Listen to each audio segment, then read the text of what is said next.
This is Rich Cramer with Big Mountain Enduro, and this is the Beyond the Ride podcast. This season, we'll be checking in with mountain bike athletes, brands, and individuals doing big things for the sport of mountain biking. Welcome back, everybody. Podcast number 3, Beyond the Ride. Excited to have everyone here who listened last couple weeks with the couple racers we had on. And so today we got a new guest. This is why I dressed up a little bit. Check this out. Got the lapel kicking, put the sports coat on. Looking good, you know what I mean? I know I sound good, now we look good. So, episode 3, here we go with Robert Herber. The boss man is here. I mean, how cool was that? We are here. We are here. And I can't, holy smokes. I mean, if you're listening to this, you need to tune into the YouTube because, man, Rich is looking pretty fly this morning. It's impressive. I had to put the blazer on. The boss man's here. I had to show up for work. Show him I'm doing things over here. I love it. I shaved out a little bit. North Carolina, Asheville. Keeping it. Got the seersucker, the Southern style. That's how we do it down here. I like it. Going to church. Little flat bill to just polish it out a little bit. It's looking mint. Exactly. Not bad. How you doing? Yeah. Good? I'm doing fantastic, man. I'm back home, so I'm always happy to be back home and talk about all things BME. It's all just things BME. Yeah, it's fun. It has been fun, man. We've been having a good time so far, getting ready for next season. But without further ado, let's just go ahead and jump right into who you are, how you got here, and what is going on with BME. You are the new owner of BME. It did change hands over the past off season. You were definitely involved last year, heavily involved last year. You were the race director last year. And I guess you saw an opportunity in the offseason. So talk a little bit about how this opportunity came and what brought you to BME and how did you get to be the big dog here? It's been a fun ride, man. I tell you what, being the event director last year was a riot. Been putting on races for 20 plus years at this point. It's crazy to think about that, but getting to be an old man here, Rich. Yeah, buddy. But yeah, the opportunity arose and Brandon and Dave and those guys did a fantastic job building the BME into what it is today. And the premier Enduro series in North America. Absolutely. And it was kind of funny because I'll be 100% honest. Rochelle was the one that was really, really pushing the acquisition of BME. You know, it fits so well because we have the Youth Enduro Series, and it just kind of gives the kids the next step and bringing them into the limelight of what they truly deserve and give these kids an outlet to ride, hopefully for years and years and years to come. But yeah, the BME is fantastic. We're beyond excited. So were you a lot of behind the scenes? You were the race director last year, and then how did you become the race director last year? How did you even become how did BME come into your life? Were you a racer there to begin with, like I was, and then yeah. So what happened? And that was actually when you were racing at Big Sky. Was actually ironically enough, Dylan and I were up there at the same time. But yeah, we signed up for all 5. And what would that have been? It had been 20 or 21, I think. Both Dylan and I signed up for the whole series. Mm-hmm. Unfortunately, life kind of happened and couldn't make it to all of them, but we did make it to some of them. And at Brian Head 2 years ago, Dave introduced Brandon and I together. And he said, would you be interested in being more involved the next year, which was this last year, 22? I said, sure, but I have plenty of stuff going on in my normal day-to-day life. And then honestly, I didn't know what it would be or what capacity. And then, I don't know, about 4 weeks, 6 weeks went by and they called me up and said, hey, do you want to be the race director? And, again, kind of same thing. I said no initially. I said, I just don't have the time on my plate. And then I got to thinking about it and man, you just can't get the race promoting out of my blood. It's just so much fun. And I think this sport is, underserved as a whole in mountain biking generally. The respect I have for these athletes and what they do and the training that goes into this and the terrain that they're riding down on medium travel bikes. it's impressive. So yeah, I jumped at the opportunity there, and then just kind of rolled into now being the new owner of BME, and man, I can't tell you how excited we are and the fantastic team that's come to play. Yeah, exactly. And you were that was your first task last year, was put together a team, and and we've got a little bit of a rowdy crew that we're still hanging with, and some guys come back, and but you did a good job last year. I just want to tell you firsthand, from working with you and for you last year was awesome. I mean, what a great experience just to work, on circuit like that, every stop, and just hitting a new town and just really being part of the lifestyle that is BME. Absolutely. Yeah, it was cool. I mean, we put out the job listing last year, and we weren't sure what the response was going to be. And we got a ton of response to it. And we had people just send in a quick resume and some little bit of feedback on it. Right. And I personally went through and called every single person that applied and chatted with people. And honestly, it came down to, at the end of the day, it was people that I wanted to work with, that shared the same passion, the same likeness for the sport. The rest can all be learned as we go through the year. And I tell you what, the team that we assembled last year was phenomenal. But again, like, the acquisition of BME wouldn't have happened had you guys not signed back on. And everybody is so tremendous in what they do.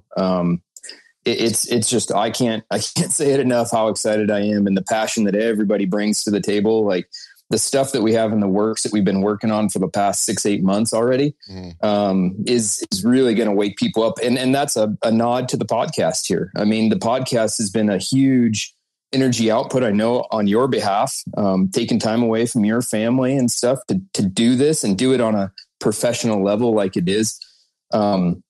It's just kind of the tip of the iceberg of what each crew member has been doing this off season. So we can't wait to go racing and show everybody what we've been doing. Yeah, exactly. And the podcast has been a pleasure, because what we're doing is just spreading the enthusiasm that we have. We have these awesome phone calls between all the groups and the riders, and in the off season, it's just such a hoot and a kick. So why not just put it out there and let people be a fly on the wall in the off season? And what a great outlet just to spread the love and the vibe of enduro, because it's quite different than other sports.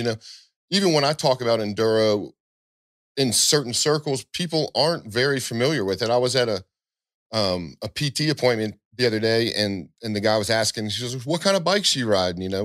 How far are you riding? And what's an enduro bike? And is it different than a downhill bike?" And then when you start breaking it down and saying, yeah, this is a timed event, but it's not what you think. We're timing you on a day out on the mountain. It's not one run. It's not qualifyings and it's done. Exactly. That's a perfect way to put it. And it's a timed party is what it is. It's party laps with 400 of your best friends now out on the mountain. And everybody is so accommodating and welcoming and wants to chat. And like the last podcast that just came out, the Portia Murdoch one. I mean, it's so cool to hear her stories and mixing in with the AMs and your stories that, Cody Kelly rolling up on you at Big Sky. Like, I mean, how impressive is that? Where else can you reach out and touch the biggest names in our sport?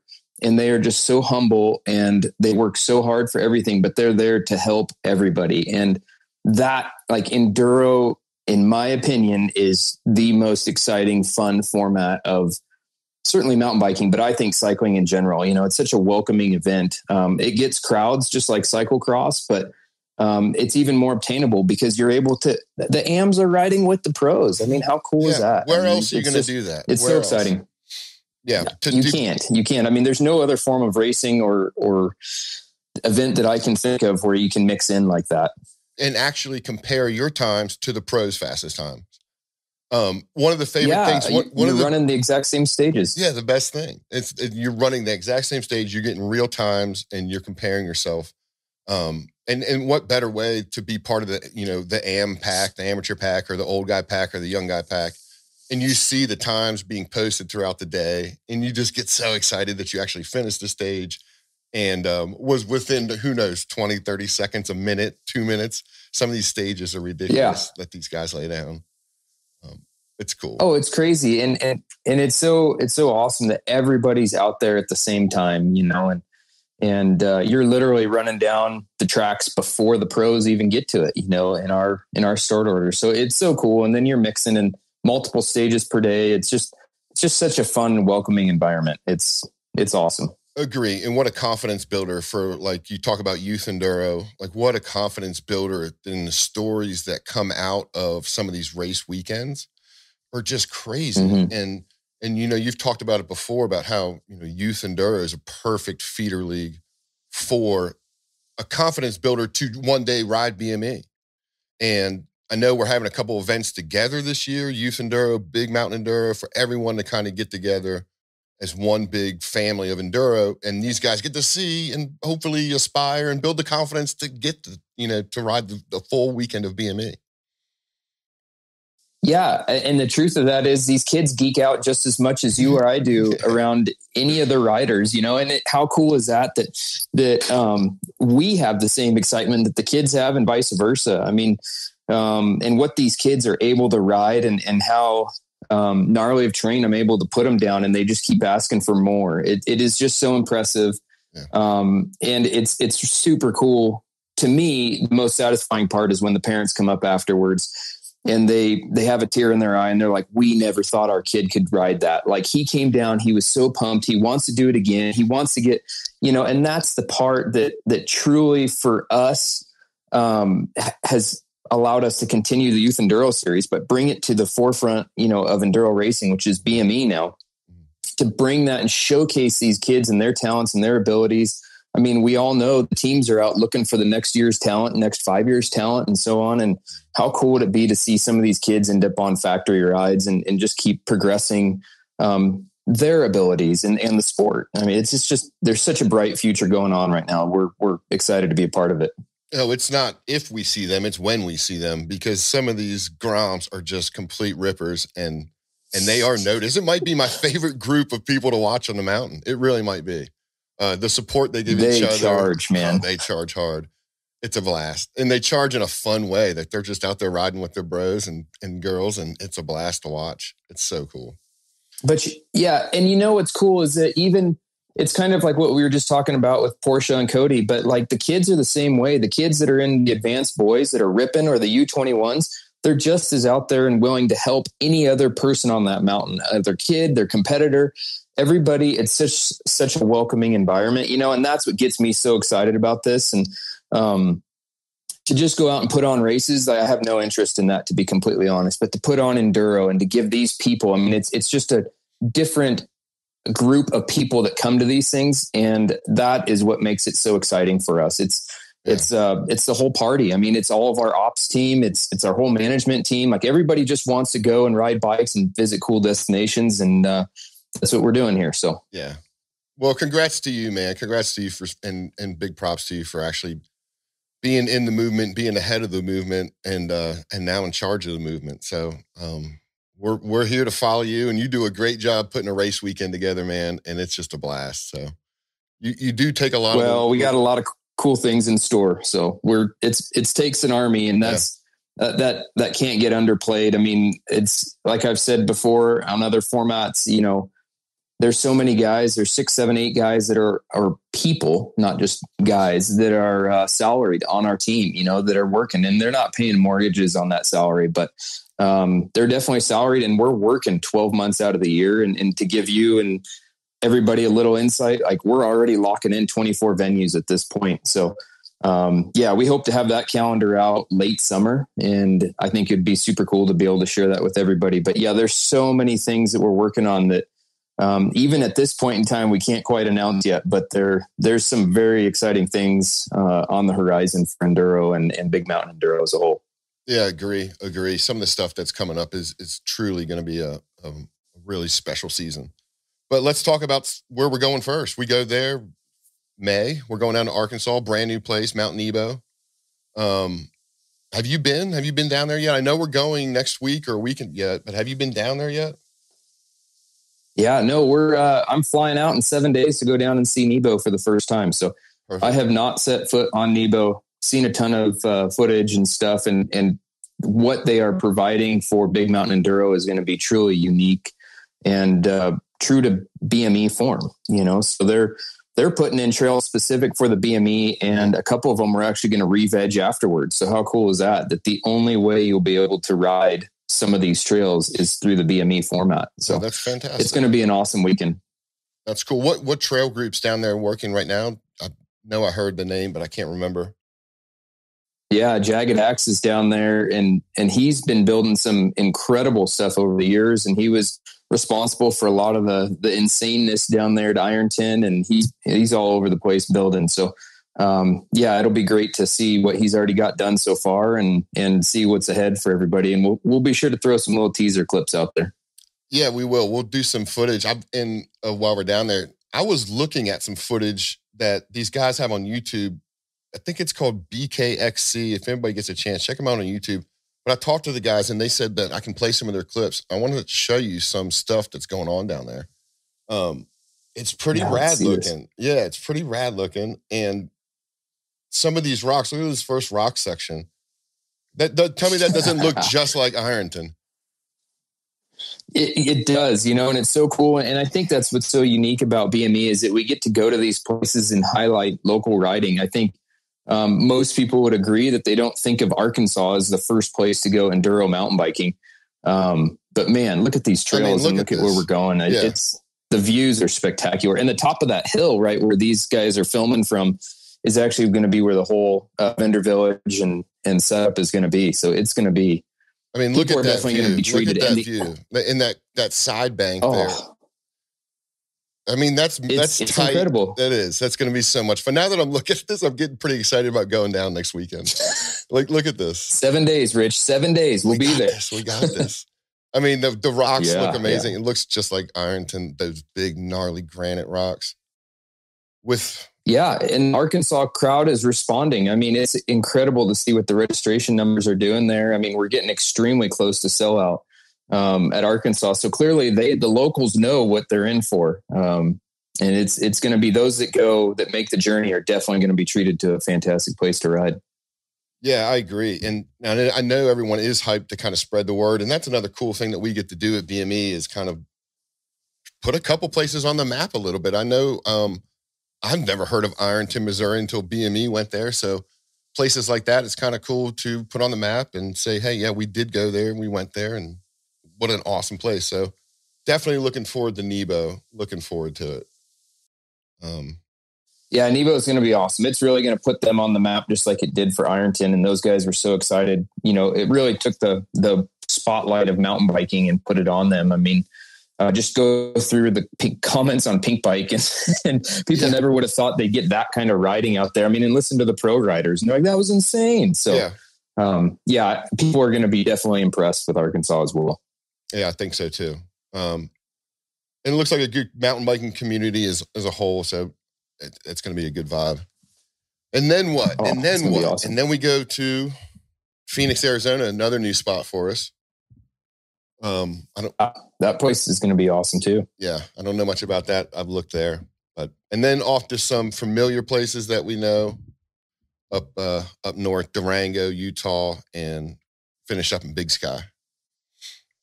Yeah. We could just kind of keep ticking up the coast there, the Rockies, and we'll end up in Big Sky, which is going to be a phenomenal weekend. And, so many cool things on tap between all the different rounds and, some of the stuff that I can share at this point. I mean, like Arizona is going to be amazing. And for those that don't know, it is high alpine riding. It's 9,000 feet there at the base and it goes up from there, and same exact scenario where they're cutting in trails just for us, and the BME. So, I mean, how awesome is that? Mm-hmm. That they're getting behind it. That is going to be one of the shared rounds with Youth Enduro. So Youth Enduro is going to be on Saturday in the park while everybody's kind of trudging around the backside on the BME day. And then we'll put it all back together on Sunday and everybody's going to have a great time there. Nice. And Durango is going to be awesome. What's the Youth Enduro format? Is that a 1-day race or 2-day race like BME? Yeah, Youth Enduro is a 1 day is what we've done. And typically it's either 3 to 4 stages, kind of depends. I kind of look at the overall racing time is what I try to get it. Some places, like we've been at Woodward Park City for a couple of years, and we added extra stages there because it's such a short run. I think like winning times were definitely under a minute. So we gave them more runs there. But then you go to a place like Bryan Head for Youth Enduro, and there's some long stages there. You're talking minutes. So it's going to be super fun. And I think it's going to be cool. So then the kids can come with their families and hang out and then watch the pros race on Sunday. It's going to be a super neat format for sure. Yeah, I agree. And just 2 stops then that we join Youth Enduro, 2 stops. That'll be where? Bryan Head and then Arizona. Is that right? Nice. Yeah, nice. Exactly. Arizona and Bryan Head will both be, and Bryan Head's kind of cool because it'll be the finals for Youth Enduro. So, and that's always one of our best attended events, if not the best, for Youth Enduro. So it's going to be super cool to have the overalls being handed out, and we give leaders jerseys to the kids, and so many cool things that we do for them, and really try to make it, the best kind of feel they can have, World Cup type feel for racing. So good. It's a ton of fun. You're going to enjoy it. Nice. Can't wait. It's going to be good. See those guys and girls out there charging. It's going to be great. So let me put you on the spot. Speaking of Bryan Head, I've been getting asked a lot of questions about, I'm going to bring up Bryan Head because it has a backcountry feel to it. And I'm going to bring up Durango because it has a backcountry feel to it. More than a feel, it's got a journey to the situation. So I've talked to two riders now. I've talked to Porsche, I've talked to Colton. They both have their own vibes on it. And I think everyone has their own opinion on the backcountry stages. That's including sponsors. That's including spectators. That's including us as the workers of this crew. So I'm going to put you on the spot. Are we doing backcountry this year? Are we prepared to talk about this? Okay. We are. I'm always good to talk about it. Actually, I was just answering an email this morning about Durango's, as they put it, ludicrous backcountry stage.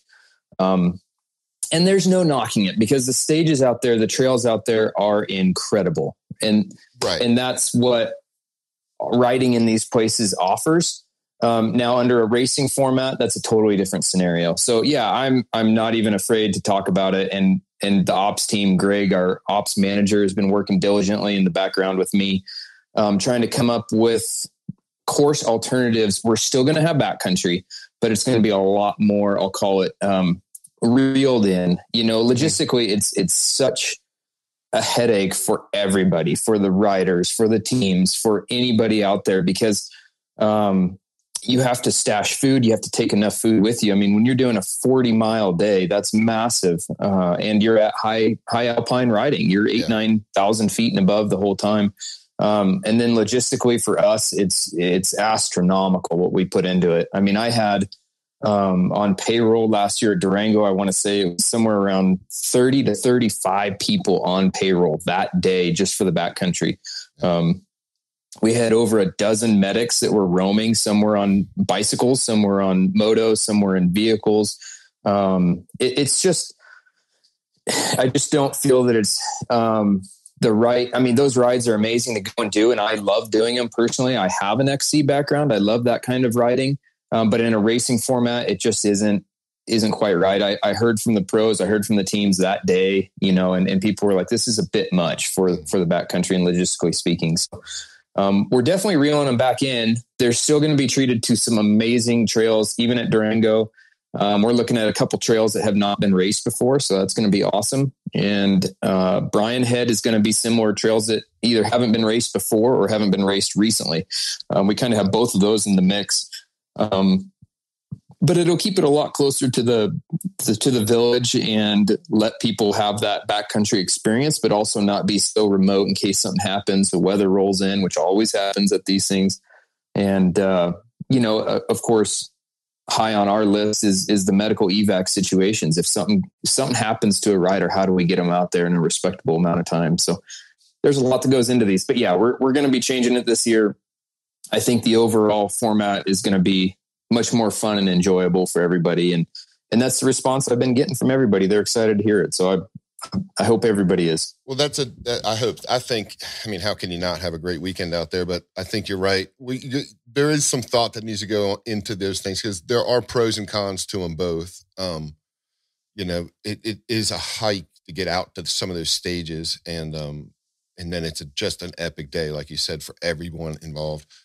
And then like at Brian Head, I remember last year you were pointing out like a place across the road. Do you remember that? There was a whole section of the mountain that wasn't even used. Have you worked your magic to get into that area?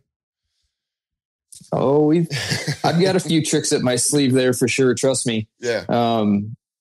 Brian Head's awesome. And for us, it's our home event. I literally am looking at it right now out my window. It's about 45 minutes drive from my place here to the Brian Head Peak. So, we tend to know this place pretty well. I've been racing here for probably 15 years. It was actually the reasoning behind the move out here to Southern Utah for us personally years ago, was just because of the riding. So there is so much untapped potential here in Brian Head, that we're going to be using this year. And I'm super excited. It's kind of one of those things where I wished we could release the courses early kind of thing. So everybody would know the awesomeness that's in for them. But that's part of the fun. We're going to stick true to the enduro form. That's part of the fun. Well, that's exactly, we can't give Cody an advantage. He's a Utah boy. Like he's just, he's going to be out here sneaking around. So anyways, it's going to be fun. We have a lot of cool stuff in store. I really think people are going to be blown away there. And Brian Head, our friends up at the resort, we've known them for years and worked very closely with them for years. They're basically giving us the green light to do whatever we want. So it's going to be a completely different weekend than what people saw at Brian Head last year. Oh, that's wonderful, man. And then you work closely with Brian Head. You mentioned you're in Utah, and I know you work closely with the Utah Sports Commission up there. Is that correct? I mean, you've got your hands just about, and everybody up there. Yeah. The Utah Sports Commission was great. They wanted to come on board. They saw what we were doing here in Utah, so it's been fantastic. So they support, and the local tourism boards, Visit Cedar City and Brian Head, support us, and the city does. It's such a cool thing that like this town as a whole gets behind cycling. I mean, there's a gravel ride that comes here in the fall. There's so many things that are constantly going on in this town that's what makes it so much fun. But yeah, there's so many things. I mean, I'm on the board of directors for the trail building group out here, Iron Trailcraft. And it's just so amazing to see the money that's being put into here. And people don't realize that. I mean, last year, actually, ironically, the BME weekend at Brian Head last year, IMBA, like national, brought out the big heads of state to come ride our trails for 5 days in a row. And they're big donors, just because of the trails that, our trail building group, Iron Trailcraft, is putting in. I mean, in the tens of millions of dollars that's being poured into our trail network as well. There's so much going on, and there's so many guys and volunteers and gals that get behind this and just selflessly get out there and volunteer their time to maintain these trails and build them. It's incredible. Nice. Well, that's good. Utah's a fun place. It's definitely a playground of all sorts. I mean, it's snowing like crazy up at Brian Head right now, or they've had a great snow season. I know that. Dude, I don't even want to hear about it. You keep saying you're going to come out and go snowboarding. We're going to go snowmobiling, but you haven't left your house. Come on. I haven't left this podcast studio. Come down here. I haven't left this podcast studio. You got me roped and chained in the basement down here. I'm not going anywhere. Not even. You're podding it up with everybody you can find. We're getting this thing. It's awesome. And just the response. I mean, at this point, at the point in which we're recording this right now, it's been out for 48 hours. Right. And the response has been astronomical. And so huge thanks to everybody that's tuned in and looked at it. And I say that's huge accolades to you, Rich, for all the work that you put into it. I mean, it's truly impressive. And I think people that are in the industry kind of understand, but there is a ton of effort and energy to get something like this off the ground. And that was all you, man. So we appreciate it all. Hey, man, no problem at all. No problem at all. Thanks for the shout out. But it's a pleasure. And it's fun for me because I'm a fan. Who wouldn't want to jump on here and talk to Porsche and talk to Colton? And I mean, this is the greatest thing ever. So bring them on. If you guys are out there and want to get on the podcast, you know where to find us. Hit us up at bigmountainenduro.com. Come on the podcast. And we'd also love to spread the love to other podcasts out there. If you're with another podcast and you guys want to spread your message on our site, we'd love to have that on as well, because the more eyes we can get on mountain biking as a whole is the best thing we could do right now. So, and that's what this is about. That's all this is about. Get in, talk about life, and have some good times with it. You know, I mean, to be honest, I don't think the world needs another podcast talking about training plans or fitness and, you know, what their VO2 max is and stuff like that. I mean, it's fun and it's enticing to know for a segment of people, but let's talk about how people get to these events and the lives behind them and the people who have supported them to get there, you know, mom, dad, brother, sister, you know, uncle, whoever. And I mean, you have some amazing guests lined up and I think it's going to be awesome, and it's going to be such a cool format for people. I personally love listening to podcasts, so it's great to just time in. And I didn't get to hear Porsche's even before it came out to the public, and it was so exciting just to sit and listen to it and stuff. So it's going to be, everybody seems to be responding well to it, so it's awesome to see. So congrats. Hey man, thanks. It's, you know, I thought about this last summer too, because like we always get there about a week before the actual event goes on. So we get there and it's kind of, you know, just a group of us, 4, 5, 6 people just wandering around the mountain, kind of getting a plan together. And then people start showing up, man. And like, it's the best. Like seeing Ben, the mechanic, roll in from wherever he's been. That guy just lives on the road.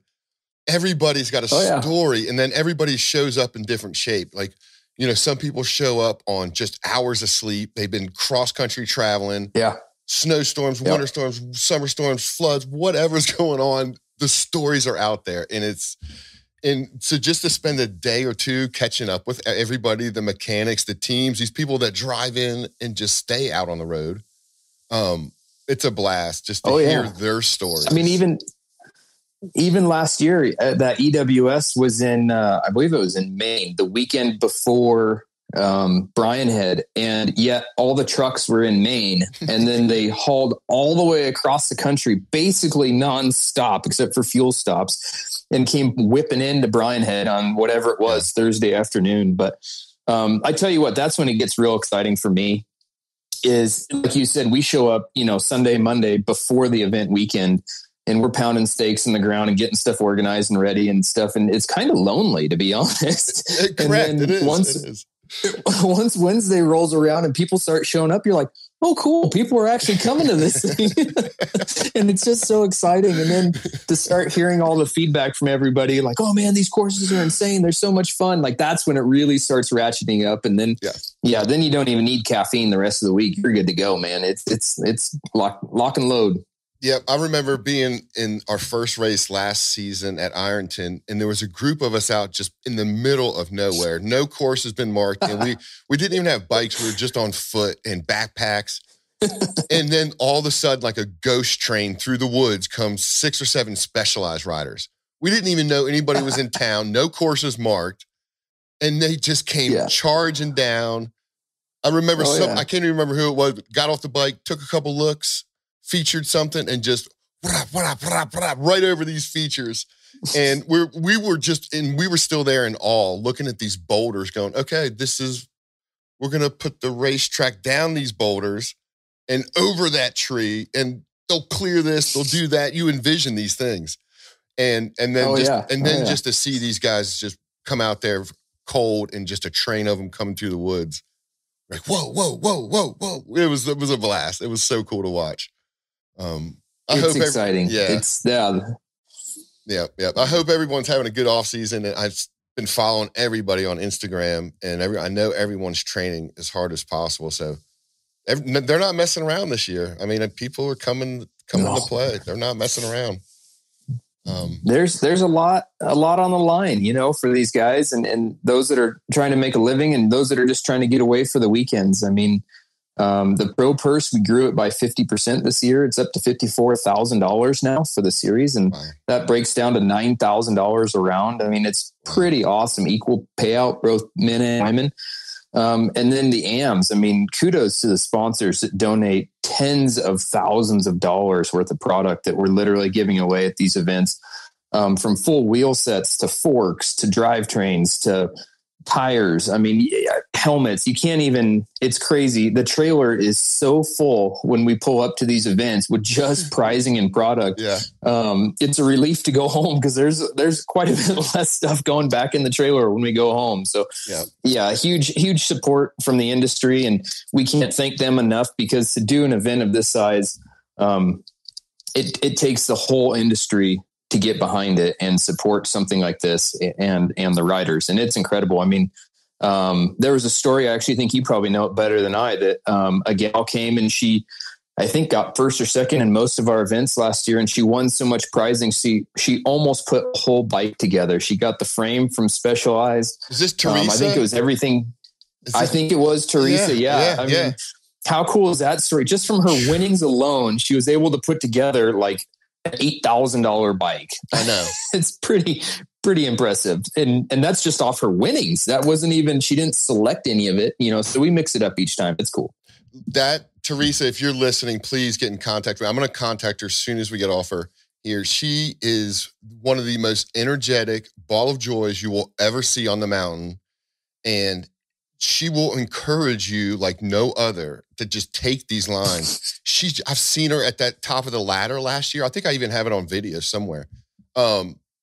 She showed up. I was up there just marking course. She showed up, took a look at it, got back up, got her guts together, and just dropped it blind, kind of just took it right in. And I was at the top going, I love you. I love you. Like, she was just, I mean, oh, it was amazing just to see what she does. She's out there at every race, all across the country. Oh yeah. Every race. Yeah. And people do that. They travel and it's so much fun, and it's so neat to see people all across the country and make these friendships and relationships that are going to last for years and years to come. And that again is what enduro is. It's such a cool, welcoming format, and everybody encourages everybody. And yeah. And that's, by the way, I guess why we have to stick you at the start of all these stages. It's my favorite place. It's my Rich is you're kind of melodramatic, and we have to kind of like wind you up first. But, once you get going, it's a blast. The start. No, I mean, there's no better place if you're ever going to come work for BME. And I'm calling my spot. If I got to do the timing, I want the top of stage 1. You get up there. Or two. Actually, they're all good. I can't complain. They're all good because you see the riders in the whole spectrum of the day. First thing in the morning. You're not picky. You just want to start. You say that every time. You just come and bend my ear every time. Like, dude, just give me a start. I don't even care. Just give me a start. And at first I was kind of like, oh, okay, whatever. Like, and then I hear it from all the riders. That guy at the start of stage 1, he gets you amped up. And I'm like, of course he does. He's the Rich Cramer. He's beyond the rides, Rich Cramer. So now you see how it goes. Oh, I love it. I get up early that morning, pack my bag, because you're going to be out there for the day. You're out there and you don't know what weather's coming in. You might grab a lawn chair. You might not. You might just get a stump out of the woods and you might just sit there. And then you might wonder, did the race even start? Is anybody going to come up this? Is anybody going to show up to number 1? And then the nerves set in because people start showing up and you go, oh, here we go. The race is on. And the best feeling is when I radio down to you saying, we're dropping rider 1, ready or not. The race day has begun. It's the best, man. It's the best. It is absolutely the best. It is the best day on the mountain. It's so great. Oh yeah. It's so much fun. It's so cool. Everybody just loves being a part of it and having their different pieces to the puzzle that goes into play. But yeah, I mean, being a starter and seeing the personalities and the differences in riders, whether it's an amateur, a pro, or somewhere in between, it's just so much fun to be a part of that. And it's cool. We're excited to have you. Yeah. Oh man, you can't get rid of me. You're never getting rid of me. You know that. You know that. I'm here. You're never getting rid of me. It's all right. We'll keep you. We've adopted you at this point. Your family, you know that. Oh, speaking of your family, man, your crew is something else, buddy. Your crew has got to be the most supportive group of individuals I've ever come across. Like Dylan called me last night. I thought it was you, but he must have picked up your phone. And what a surprise to get a call from him, just giving me some thanks and hype. And an appreciation for what's going on this year. And then, of course, Rochelle jumps on just through the moon about everything and 10 steps ahead of everybody on everything. You got a good it's support truly crew. Impressive. Yeah. You have to. You can't do something like this on your own, you know, and you know that. And I know for firsthand that your wife is extremely supportive of you. And that's what it takes for all of us to get away. These are big time commitments, you know, and I honestly spend every waking minute working on something BME, one way or another. I mean, I literally just drove home from work, from flying, and kicked the car door open, and Dylan greeted me there. And he's like, dude, I listened to the whole Porsche podcast, start to finish. He goes, that was awesome. He goes, oh my gosh, like the way Porsche got excited, the way Rich got excited. And he's telling me all this. And I'm like, dude, that's cool, but call Rich. Like Rich deserves to hear this too. And then I came in the house and Rochelle said the same thing. And I've been gone for 4 days. So I was gone before the podcast even came out, and I come home and everybody's excited about it. But to have that whole support system where everybody's just excited about mountain biking and enduro and getting out there and spreading the stoke and pumping up these pro athletes that are dedicating their lives to these things. I mean, they go through injuries and that people don't even know about. I'd never even heard about that toe injury Porsche had, but it was cool to get that insight, you know, and get a little behind the scenes going. It was super cool. So yeah, to have the support system is everything. And it comes from all of our families. So, I mean, a huge shout out to all of our families that allow us to go and play on these weekends. But I think you're going to see a little more Rochelle and Dylan at the races this year. And it's going to be an all out riot. They definitely bring the vibe, and they're welcome anywhere. Anywhere we go, they are the crew this year. So tell Dylan we're putting them to work this year. Absolutely. No freeloading. He's going to have to learn to make breakfast, you know, and like maybe he can help with the crew chef, or, you know. Hey, don't even go down that road with me, because that's not even fair. He made green bean casserole for all of you guys, and I didn't even get so much as a morsel of that food. I came in and there was nothing left. You guys had licked the damn plate full. It was incredible. It took him a good day. Chef Kevin. Kevin, don't get me started on Kevin. Kevin, we're at where was it? Durango. I know where you're going. No, was it? Yeah, it was Durango. We're Durango. And we're out in the middle of the backcountry. And this fool just starts eyeing up something on the ground. We're like, what are you doing? You got a flat tire or something? And he's just kicking, and you can tell his wheels are spinning like no other. He's very confused. He's very in depth. He's very thinking something. And then he's staring at a big, giant mushroom. The mushroom was giant. And I have pictures of it. Do you? Yeah. He cut it down and brought it back to the compound. He came in from the backcountry. Yeah. And he sent me, I got like 78 pictures of mushrooms out there from the backcountry. Then Kevin was like, this one's safe. This one's not safe. I'm like, whatever, Kev, man. I didn't come to Durango for the mushrooms. But I don't know, man. He was eating them. He chopped them up and he made dinner with them. Like, but that's how cool is this team that we have, like, as a whole. Like, Dylan, we went grocery shopping when we first pulled into town with the trailer, by the way, into the Walmart, which was a challenge in and of itself there. Yeah. And he went and he goes, hey, I want to make green bean casserole for the guys. I'm like, let's do it. So he goes out and buys the ingredients. He whips you guys up some food. Kev's like master chef in the kitchen there. And then the last day, Kevin's like, man, we got all this extra food. Like, what are we going to do with it? I'm like, I don't know, dude, not my problem. And he's like, man, there's a bunch of hungry guys. He just made this pot, like this giant, like 4-gallon pot of stew, I think it was, more or less. But it ended up being like probably some of the best chicken Alfredo pasta I have ever had. And where he whipped these ingredients out of, like, it's, we've got the team. We're going to be eating well on this year. And now we've got Mama's cooking. She's going to be in there cooking, I think, some stuff for us. So it's going to be, there we go. Maybe we're going to be doing good. We need to put in, if she's coming, then we need to put like a rider list together, like what we need, what we want. We need some waters and, you know, these things stocked, and then maybe a nice breakfast, and I can think of all kinds of things. Oh. Yeah, Dylan and that green bean casserole, man. That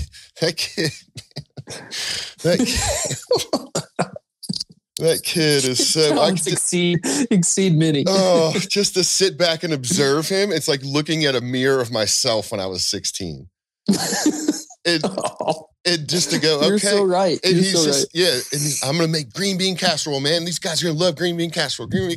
Okay. I don't know where he got green bean casserole from. No. It must be an old childhood favorite or something. Dude, he loves making it at home. He makes it all the time. But like, I'm still pissed and I'm holding all you guys accountable. I get some this time. Like, that's not even cool. Like, I didn't even get, like, I walked in, I'm like, dude, you made casserole? He goes, yeah, it's all gone. I'm like, what? I thought maybe I'd get a little bit, but it's all right. It's cool. I'm not harboring any feelings there. No big deal. No stress. I think the fact that it took them maybe like 10 hours to cook that. So we were all hovering and smelling it for like 10 hours. It didn't have time to cool. It got out. It got attacked. No. Yeah. No.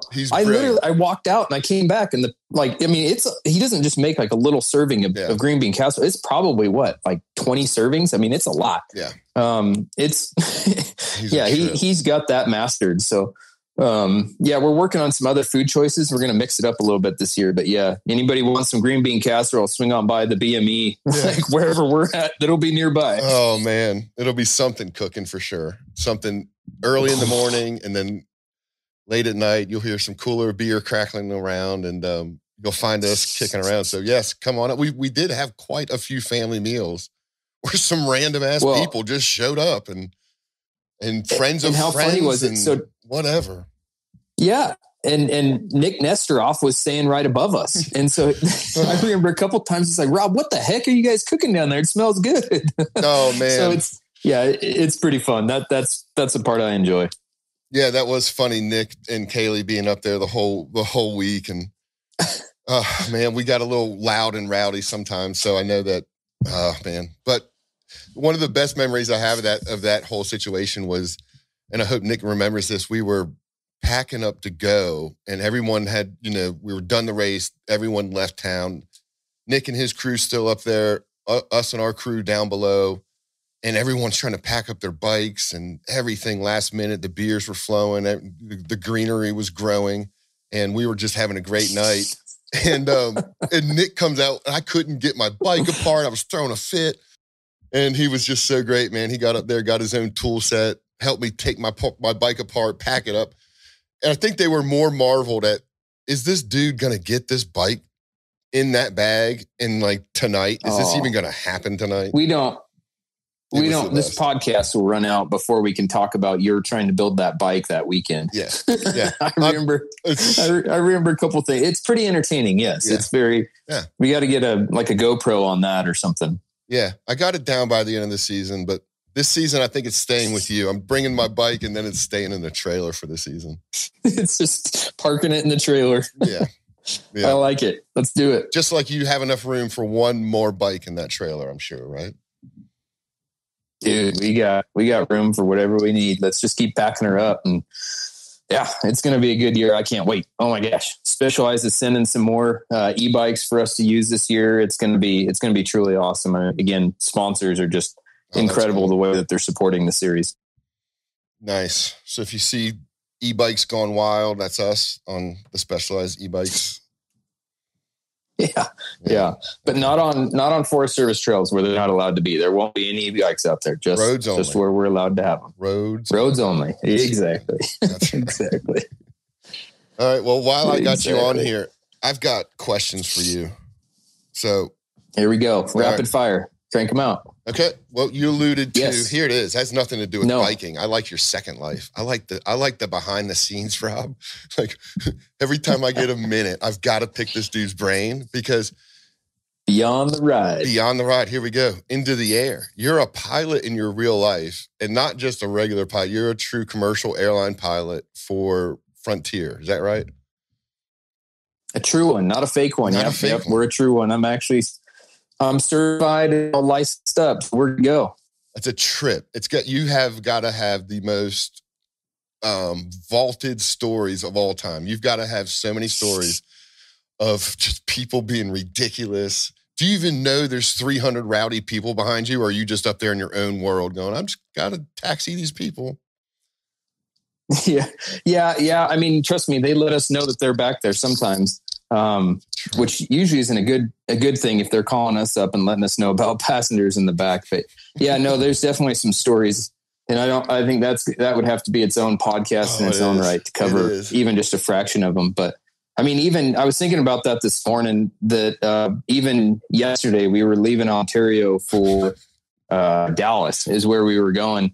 And literally everybody's bolted down, doors are locked. We've done all of our final checks. I've called for clearance. We are literally starting to push back. The tug is pushing us backwards. So there's no jet bridge on the aircraft, obviously, and all these things. And then the interphone rings. We're like, oh God, this is never a good thing when that rings. And so it's the flight attendants. And they're like, hey, we got somebody that wants to get off the plane. What? You just got on the plane. Why do you want to get off the plane? Like, we're not at the destination yet. We haven't gone anywhere. We haven't even moved. No, he wants to get off. Okay, well, can you convince him to stay on the plane? This would be nope, he wants off. So sure enough, we have to pull back up to the gate, pull the jet bridge on for one guy that decided to change his mind and doesn't want to go on the flight. For the life of me, I don't understand that. Like, it's not a long flight. Let's just go. Come on. Everybody's on here. We got everybody else loaded and happy and fed. And like, let's just do this thing. But there should be like a top stuff like that just blows my mind. There should be like a top 3 reasons you can go back to the gate. And you got to be like, dude, are you meeting one of these reasons? Because it better be important. Like, did you forget your phone or what? Or do you have to go to the bathroom? Like, what is going on? So we've even got those on board. We've got bathrooms. Yeah. I don't know what it was. And, you know, it's amazing how it just throws off the rest of the day. And honestly, from that point forward, we were running late all day and we just could not get caught up. And I hate to say it or to point at anybody, but you know, I mean, it's a big inconvenience. And, it was pretty amusing. I just couldn't that just happened yesterday. It was just mind blowing. So traveling now has gotten so funny. It's a scene every time that I travel now, and you're just waiting for the explosion to happen, and you just hope it doesn't happen right next to you, or you know, like you can just put in your headphones and pretend something's not going on. Like, this isn't happening. This lady needs to chill out, but this isn't happening. And it's just you can, I can't. Yeah. Well, you just get to close your bulletproof door and pretend like you're in your own world up there. Yeah. I have 2 favorite features of this now that I'm flying, you know, commercial. But the bulletproof door is by far number 1, and number 2 is the restroom at the front of the aircraft. Yeah. When you're doing these 5-6 hour cross country flights on smaller aircraft, it's just so nice to be able to go and stretch your legs and actually use a real restroom. It's kind of one of those random things, but that is our favorite feature, but unfortunately they interphone to call up and tell us about the rowdy passengers in the back. So nice. Certain crowds are definitely more exciting than others. I'll put it that way. What are you saying? Like a Vegas crowd is different than a, Pennsylvania crowd or something? Yeah. Absolutely. Ask any of the flight attendant. Any flight attendant you see walking through any airport, just go on up and ask them. And I bet you they have the same top 5 city pairings that definitely get the rowdy crowd versus the non-rowdy crowd. And it's cool. I mean, it's a ton of fun. You get to meet a ton of cool people. I just had a guy come up to me the other day. He goes, "Hey, do you have any wings I can give him?" It was his first flight ever. Oh yeah. And then yesterday on the flight deck, leaving Denver, this little, probably 5 or 6 year old girl and her younger brother, probably a year younger, came up and they were just so excited to see the cockpit and all the switches and buttons, and to be able to show them that and turn on all the lights. I mean, it's funny because we have a switch to turn on the lights and all the interior lights. And she was like, "What? Like, how do you know all these? Do you have to know what each one of these does?" And I'm like, "Yeah, it's kind of helpful that we know what they do." But the parents were geeked out. It was just, that kind of stuff truly makes this job a ton of fun. And it allows me to get out and go do enduro, go ride bikes and have a good time. And so it's a good mix. Did you grow up flying planes, or was this like a thing that just popped in your head one day as a occupation, or were you like a recreational pilot, or were you a hang glider, or That's what? Funny. No. So actually, after high school, went out racing bikes. So I went and raced professionally for years on more of the cross country scene, the Norba days. And then it came out that there was Super Ds and stuff like that going on. And I loved those. And that format really kind of fit my style and abilities phenomenally. Tried some downhill. I was absolutely atrocious at downhill. So that didn't work out, but had a ton of fun. And then at some point I kind of realized that I probably wasn't going to break that like top 2 guys that were really getting paid to ride their bikes all around the world, and had a big crash myself. And so it was kind of the reality check that I needed to like, hey, if we're going to do this, we got to probably find a career choice. But what career choice can I do that allows me to still travel and go ride and have the time off that I need to go do all the fun stuff? And so I was kind of late getting into flying. But you know what? The timing actually has worked out fairly good. Been flying now for 12, 14 years, something like that. And the market's pretty good for pilots right now, but we got in at a good time and kind of ticked through the boxes there. And it's been good. Nice. Been a fun ride. It's cool. A big shout out to my dad. Growing up, and I didn't even think about it. It's kind of funny, but he traveled to tons and tons of air shows.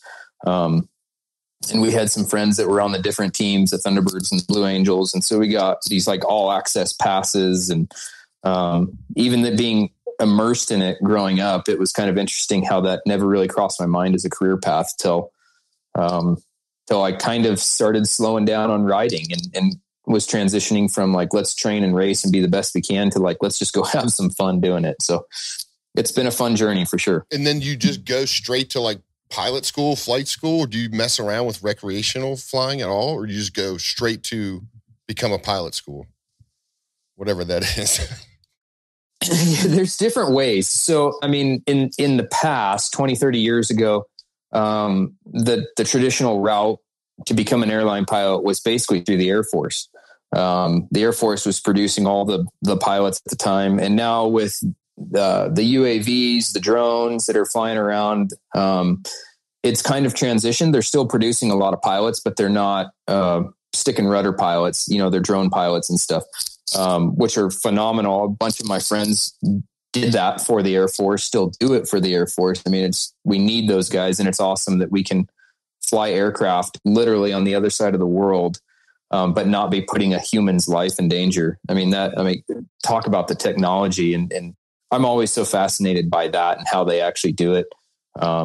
It's truly incredible. But no, I took more of the private route. There's a local airport that I lived right next to, and it was funny because the gals I went to high school with, she's a flight instructor, and I didn't even know it, and just went over and said, "Yeah, I want to do this for a living," because of course I can't do anything like halfway. Nope, not Rob.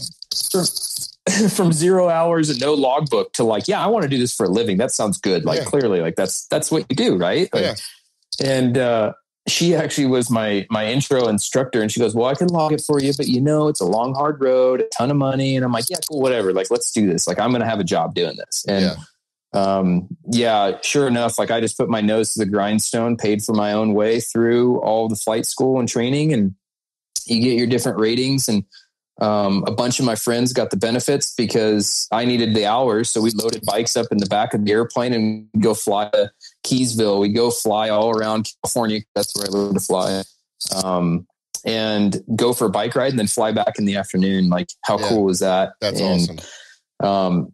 It was truly incredible. I had a blessed getting a bunch of really cool jobs through the years. And then now I've been at Frontier for, I guess, 4 years coming up here in May. So what's another job? I'm really happy with it. Give me an example, like another job in being a commercial pilot. What else is there?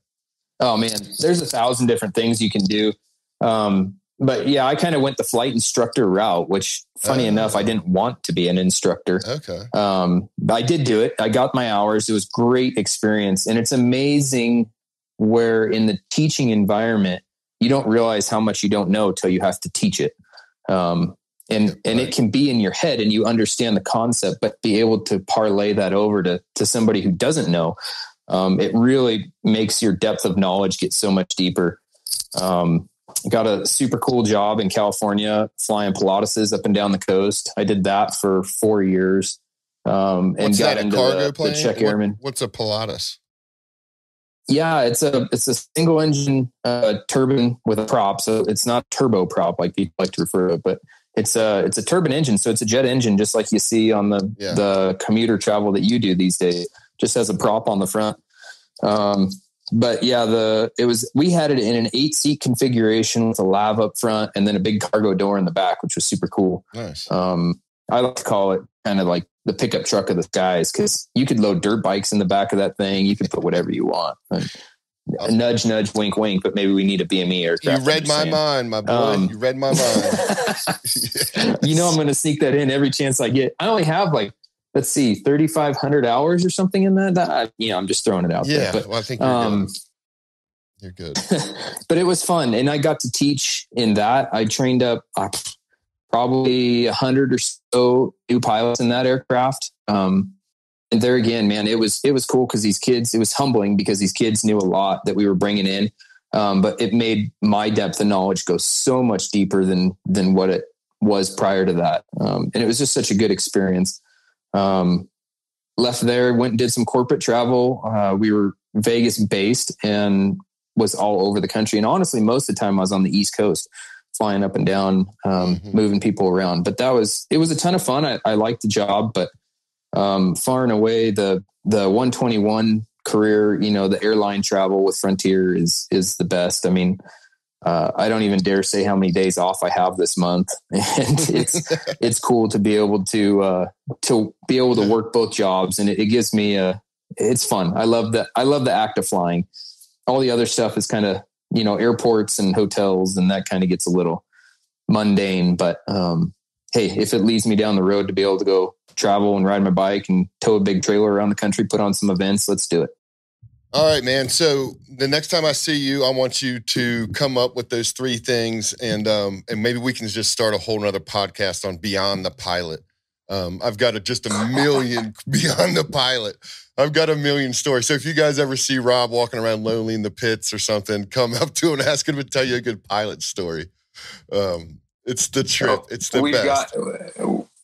We've got some of those, and it's so much fun. I do enjoy sharing the stories, and yeah, there's plenty of stories. It kind of just depends on which road you need me to go down, because there's all sorts of stories. But it's a trip. It was super cool. Even last year at Bryan Head, the specialized team kind of pulled me aside. They saw my crew tag on my bag and started asking a bunch of stories, and it was very flattering for myself because I don't usually talk about it much outside the pilot world, but to have those people that I respect so much in the team and the way how the professionals they are in their own right to want to know about, being a pilot and stuff. It was pretty fun and entertaining. So I got a real kick out of that, but yeah, anytime, awesome. Rich, just let me know. I got them on speed dial. So we got it going. It's the best. It's the best. Well, man, anything else you want to touch base on today? What else you got? Or should we just wrap this up and say, thank you, podcast number 3? What else you got? Anything? Yeah, I think so. No, a huge, huge shout out to our crew that makes this all happen. And I tell you what, the crew that we have assembled, Tyler, Greg, Kevin, we've got such an all-star team, and everybody's willing to pull together and work stuff out.